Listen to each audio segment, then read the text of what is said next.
বেগুনের হলুদ পাতা বা মোজাইক ভাইরাস এবং সাদামাছিকে দমন করতে চান তো বায়ার কোম্পানির মোভেন্টো এনার্জি বা ওডি এবং সিভান্টো দুটোকে মিশিয়ে একসাথে পাঞ্চ করুন, দুর্দান্ত রেজাল্ট পাবেন।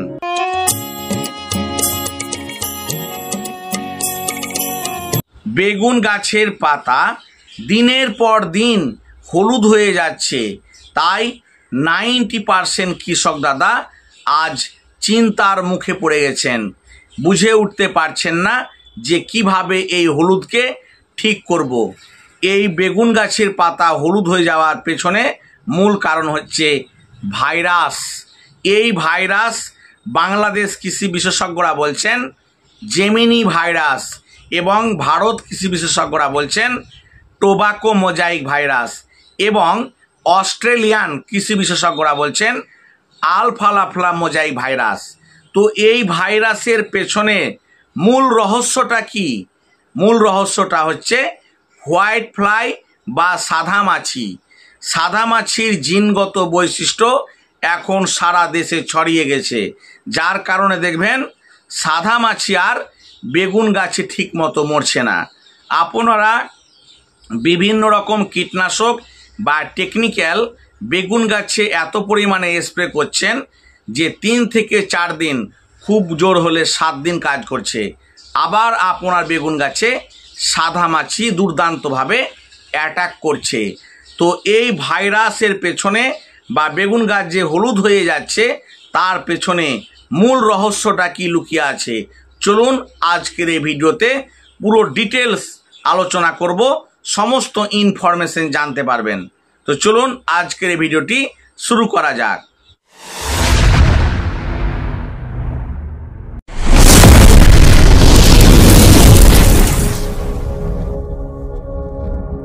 নমস্কার, আমি শুভ। আপনারা দেখছেন agriculture technology research YouTube channel. বেগুন গাছের পাতা দিনের পর দিন কেমন যেন হলুদ হয়ে যাচ্ছে, এর পেছনে মূল রহস্য হোয়াইট ফ্লাই বা সাদা মাছি, যার কারণে ভাইরাস সারা দেশে ছড়িয়ে গেছে। তো এই সাদা মাছিকে দমন করার জন্য আপনারা যে ধরনের টেকনিক্যাল বা কীটনাশক স্প্রে করছেন, রেজাল্ট 3 থেকে 4 দিন, খুব জোর হলে 7 দিন। তো সাদা মাছির কারণেই এই ভাইরাস হচ্ছে, জিনগত বৈশিষ্ট্য সারা দেশে ছড়িয়ে যাচ্ছে। এর পেছনে মূল রহস্য বা গল্পটা কি লুকিয়ে আছে, চলুন আমি ব্যাখ্যামূলকভাবে আলোচনা করি। বেগুনের সবথেকে ডেঞ্জারাস পোকা সেটি হলো ডগা ও ফল ছিদ্রকারী পোকা। তো এই পোকাকে দমন করার জন্য গত 10 বছর থেকে দুটো টেকনিক্যাল একসাথে মিশিয়ে রীতিমতো স্প্রে হয়, সেটি হলো পাইরিপ্রো অক্সিফেন এবং ফেনপোপাথ্রিন। বোঝা গেল? আমি কোনো কোম্পানির প্রোডাক্ট সম্পর্কে বদনাম করব না, শুধু আমি টেকনিক্যালের কথা বলবো। শুধু টেকনিক্যালগুলি খেয়াল করবেন, তাহলে আপনারা জানতে পারবেন যে সাদা মাছি কেন মরছে না আর আজকের এই পরিস্থিতি বেগুন গাছের পাতা হলুদ। সেটা হচ্ছে পাইরিপ্রো অক্সিফেন ফেনপোপাথ্রিন। এই যে টেকনিক্যাল গত 10 বছর থেকে বেগুন গাছে অ্যাপ্লিকেশন হচ্ছে ডগা ও ফল ছিদ্রকারী পোকাকে দমন করার জন্য। তো এই পাইরিপ্রো অক্সিফেন হচ্ছে জুভেনাইল হরমোন থেকে তৈরি। বোঝা গেল? জুভেনাইল হরমোন থেকে পাইরিপ্রো অক্সিফেন তৈরি হয়েছে। তো কোম্পানিরা করছে কি, যে একটি টেকনিক্যালের সাথে পাইরিপ্রো অক্সিফেন সবসময় মিক্সচার তৈরি করছে পোকাকে দমন করার জন্য। এখানেই হচ্ছে সব থেকে বড় ক্ষতিকর এই পাইরিপ্রো অক্সিফেন। তাই দেখবেন সাদা মাছিকে দমন করার জন্য বা বেগুনের ডগা ও ফল ছিদ্রকারী পোকাকে দমন করার জন্য পাইরিপ্রো অক্সিফেন এই যে টেকনিক্যাল সমস্ত কীটনাশকের সাথে এখন মিশিয়ে বেগুন গাছে সব থেকে বেশি অ্যাপ্লিকেশন হচ্ছে। তো সেটা কি কি টেকনিক্যাল আপনাদের বলি, তাহলে বুঝে নিতে পারবেন। এক হচ্ছে পাইরিপ্রো অক্সিফেন এবং ফেনপোপাথ্রিন। তারপরে হচ্ছে আপনার পাইরিপ্রো অক্সিফেন, ডাইনুটেফ্রন এবং ডাইফেনথিউরন। এই 3টি কম্বিনেশন একসাথে মিশিয়ে বাজারে অনেক কোম্পানি প্রোডাক্ট তৈরি করছে সাদা মাছিকে দমন করার জন্য। এখানেও কিন্তু পাইরিপ্রক্সিফেন আছে। তারপর হচ্ছে পাইরিপ্রক্সিফেন বাইফেনথ্রিন, এই বাইফেনথ্রিনের সাথেও পাইরিপ্রক্সিফেন মিক্সচার করছে। তারপর হচ্ছে পাইরিপ্রক্সিফেন ডাইফেনথিউরন, এটার সাথে কিন্তু পাইরিপ্রক্সিফেন মিক্সচার করছে। তো কেন এই পাইরিপ্রক্সিফেন কেন মিক্সচারে সবাই দিচ্ছে? এর পেছনে মূল রহস্য হলো সেই কীটনাশকের কার্যকারী ক্ষমতা আরও দ্বিগুণ বাড়িয়ে দিবে। তাই পাইরিপ্রক্সিফেন প্রতিটা টেকনিক্যালের সাথে মিক্সচার করছে। বোঝা গেল? এই পাইরিপ্রক্সিফেন হচ্ছে জুভেনাইল হরমোন। তাই দেখবেন সাদামাছিকে দমন করার জন্য এই পাইরিপ্রক্সিফেন সমস্ত টেকনিক্যালের সাথে এখন মিক্সচার হয়ে তৈরি হয়ে আসছে বাজারে হাজার হাজার কোম্পানির প্রোডাক্ট। এই পাইরিপ্রক্সিফেন বেগুন গাছে যত বেশি ব্যবহার হচ্ছে, সাদামাছির দেহে তাদের জিনগত বৈশিষ্ট্য তৈরি হয়ে সেই জিন আপনার সারা দেশে ছড়িয়ে যাচ্ছে, যার কারণে এখন সাদামাছি মরছে না। এবার আরেকটি বিষয় ক্লিয়ার করে বলি, সাদামাছির দেহে থাকে জুভেনাইল হরমোন। বোঝা গেল? জুভেনাইল হরমোন যখন সাদামাছি বংশ বিস্তার করে তখন এই জুভেনাইল হরমোন প্রচুর পরিমাণে নিঃসৃত হয়, যার ফলে সাদামাছি বংশ বিস্তার করতে অনেক গুণ কাজ করে। তাই এই জুভেনাইল হরমোন আপনার হচ্ছে পাইরিপ্রক্সিফেন, যখনই পাইরিপ্রক্সিফেন স্প্রে করছেন সাদামাছির কিন্তু আরও বংশ বিস্তার করতে সুবিধা হচ্ছে। বোঝা গেল? মানে সাদামাছির দেহে জুভেনাইল হরমোন থাকে, সেই জুভেনাইল হরমোন বংশ বিস্তার করতে সুবিধা হয়। তো আপনি তো বারবার পাইরিপ্রক্সিফেন স্প্রে করছেন, তো বারবার যদি স্প্রে করেন তাহলে তো আপনার সাদামাছির বংশ বিস্তার করতে আরও সুবিধা হবে।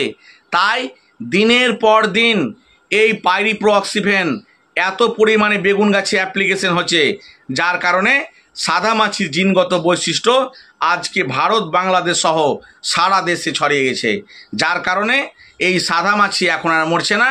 যার ফলে যদি আপনার 1000 পিস সাদামাছি থাকে, তার মধ্যে যদি 10খানা সাদামাছি থাকে, সেই 10খানা সাদামাছি আপনার ভাইরাস তৈরি করতে 2 দিনও সময় লাগবে না। তাই এই পাইরিপ্রক্সিফেনের কারণে আজকে সাদামাছি এত পরিমাণে বাড়ছে বা বেগুন গাছের পাতা হলুদ হয়ে যাচ্ছে। বোঝা গেল?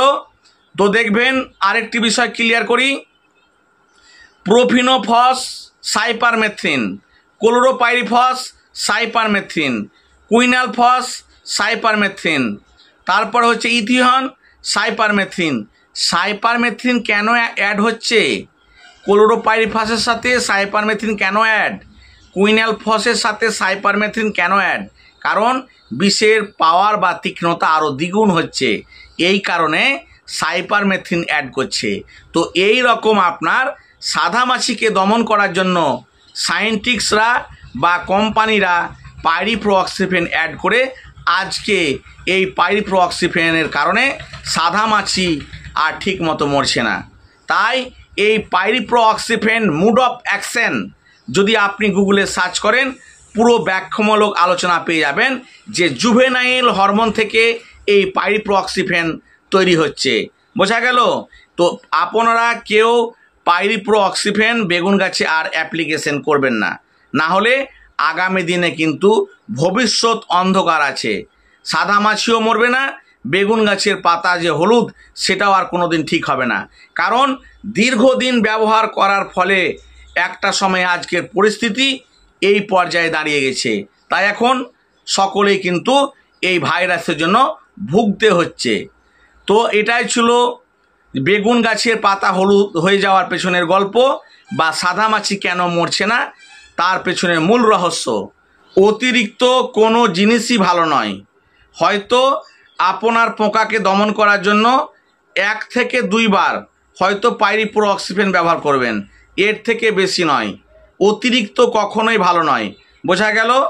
তো এখন হচ্ছে সাদামাছিকে দমন করার জন্য আপনি যেটা ব্যবহার করবেন সেটা হচ্ছে বায়ার কোম্পানির এই যে সিভান্টো নতুন লঞ্চ করেছে। এটি হচ্ছে বিদেশি প্রোডাক্ট, এটি আমাদের দেশে অ্যাভেলেবেল হয়নি।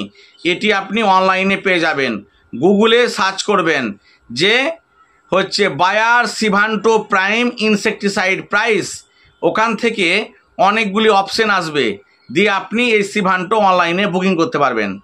আর মোভেন্টো ওডি বা এনার্জি দুটোকে পাঞ্চ করবেন, বোঝা গেল? তো এটাও আপনি অনলাইনে পেয়ে যাবেন। তো বিষয়টি হলো ডোজ কত, 15 লিটার ট্যাঙ্কিতে দিবেন সিভান্টো 30 ml, আর মোভেন্টো ওডি বা এনার্জি দিবেন 25 ml, দিয়ে দুটোকে পাঞ্চ করে আপনি 10 দিন অন্তর অন্তর চালাবেন। তাহলে সাদা মাছিকে দমন করতে পারবেন, যার ফলে আগামী দিনে এই ভাইরাসের হাত থেকে গাছকে মুক্তি দিতে পারবেন। কারণ এই সাদা মাছি যেভাবে জিন ছড়াচ্ছে বা জিনগত বৈশিষ্ট্য আগামী দিনে এত পরিমাণে বৃদ্ধি পাচ্ছে, এই টেকনোলজি একসাথে মিশিয়ে স্প্রে করবেন বেগুন গাছে। তো আমার এই চ্যানেলে যারা প্রথম চ্যানেলটিকে এখনও সাবস্ক্রাইব করেননি, চ্যানেলটিকে সাবস্ক্রাইব করে সঙ্গে থাকুন।